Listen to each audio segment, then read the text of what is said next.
రైలు engine headlight వెలుతురు ఎంత దూరం ఉంటుందో ఇవాల్టి వీడియోలో తెలుసుకుందాం. రైలు ఇంజన్కు 3 రకాల లైట్లు ఉంటాయి. అందులో ఒకటి హెడ్లైట్. ఇది మెయిన్ లైట్.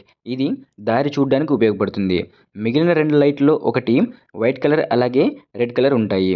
ఈ లైట్లను లోకోమోటివ్ ఇండికేషన్స్ అంటారు. ఇప్పుడు వస్తున్న కొత్త ఇంజన్లో హెడ్లైట్ను ఇంజన్కి మధ్యలో అయితే వీటిని అమరుస్తున్నారు.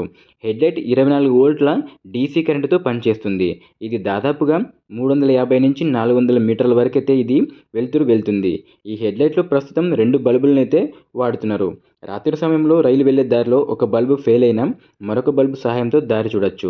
అందుకే హెడ్లైట్లో 2 బల్బులను అయితే యూజ్ చేస్తున్నారు. రైలు ఇంజన్లో హెడ్లైట్తో పాటు రెడ్ అండ్ వైట్ కలర్స్తో పాటు 2 లైట్లను కూడా ఉపయోగిస్తారు.